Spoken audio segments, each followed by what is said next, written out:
উঠতি বয়সী ২০ থেকে ২২ বছরের তরুণীদের একটি চক্র নিজেদের রূপ লাবণ্যকে কাজে লাগিয়ে আকৃষ্ট করত যুবকদের, আবার কখনো টোপ ফেলতো টুলেট ফাঁদ দিয়ে। ফেসবুকে টুলেট গ্রুপ করে বিজ্ঞাপন দেওয়া হতো বাসা ভাড়ার। এরপর বিজ্ঞাপন দেখে যারাই নক করত টার্গেট করা হতো কলেজ ইউনিভার্সিটিতে পড়ুয়া যুবকদের। যারাই বাসা দেখতে যেত তাদেরই আটকে দিত এসব উঠতি বয়সী তরুণীরা।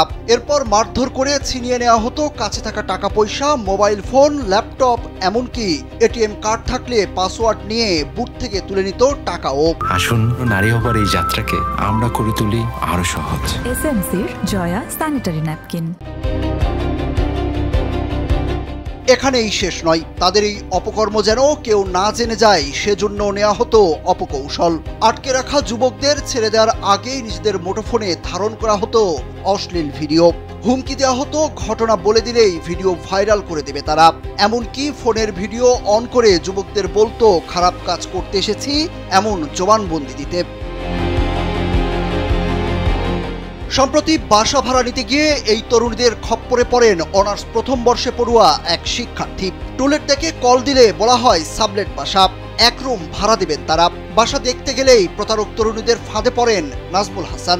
এ সময় ভিডিও ধারণ, মারধর, ফোন, ল্যাপটপ ও সঙ্গে থাকা ৫,০০০ টাকা এবং বুথ থেকে আরও ২০,০০০ টাকা লুটে নেয় তারা। ময়মনসিংহ শহরে ঘটা এই ঘটনার পরই সামনে আসে বিষয়টি। নাজমুল ভয় না পেয়ে সরাসরি থানায় গিয়ে অভিযোগ জানান। এরপর পুলিশ অভিযান চালিয়ে চক্রের ২ তরুণীকে গ্রেপ্তার করে। তবে ঘটনার সঙ্গে যুক্ত ছিলেন ৪ তরুণী ও ৪ তরুণ। তারা সকলেই বিভিন্ন শিক্ষা প্রতিষ্ঠানের শিক্ষার্থী। ভুক্তভোগী নাজমুল জানান তারা অস্ত্রের মুখে জিম্মি করে থাকে। এ সময় সে তাদের সঙ্গে খারাপ কাজ করতে এসেছিল বলে এমন জবানবন্দিও নেয়। একটা টুলেটে বিজ্ঞাপন দেখতে পাই যে এক রুমের বাসা ভাড়া দেওয়া হবে। বিষয়টা এরকম যে তারা হাজব্যান্ড ওয়াইফ থাকে, এক রুমে ব্যাচেলর সাবলেট দিবে থাকবেন। আমি তাদের দেওয়া নাম্বারে যোগাযোগ করি, পরে তাদেরকে যোগাযোগ করে তাদের বাসায় তারা আমাকে নিয়ে যায়। নিয়ে যাওয়ার পরে তাদের যে রুমটা ফাঁকা আছে ওইটাতে আমাকে তারা ঢুকায়। তো আমি যখন রুমে ঢোকার সাথে সাথে পিছনের রুম থেকে আরও ৪ জন ছেলে আর ৪ জন মেয়ে তারা বের হয় এখান থেকে। তাদের হাতে ধারালো অস্ত্র ছিল।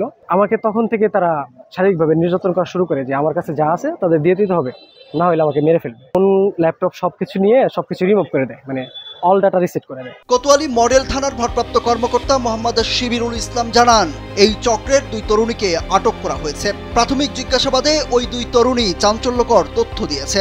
নগরীতে এরকম একাধিক চক্র রয়েছে। চক্রটির সাথে বখাটে ছাত্ররাও জড়িত।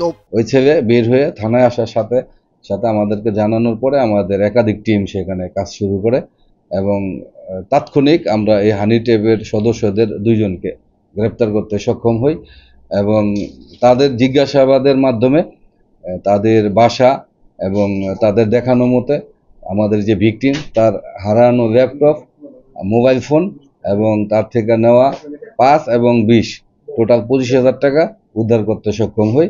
তাই এই আসামিদের বিরুদ্ধে নিয়মিত মামলা এবং তাদেরকে জিজ্ঞাসাবাদ করে আরও আসামিদের নাম ঠিকানা পাওয়া গেছে। তাদেরকে গ্রেপ্তার অভিযান অব্যাহত আছে আইনগত ব্যবস্থা নিয়ে। আর ২ জন আসামিকে আমরা এই মামলায় গ্রেপ্তার দেখে বিজ্ঞ আদালতে সোপর্দ করেছি। তরুণীদের এই টুলেট ফাঁদের ঘটনায় তোলপাড় জেলা শহর। সবার মুখে মুখে এই ঘটনাটি। এদিকে বিষয়টিকে হালকাভাবে না দেখে তাদের বিরুদ্ধে দ্রুত ব্যবস্থা নেওয়ার আহ্বান এলাকাবাসীর। সুরুজ আহমেদ, কালবেলা।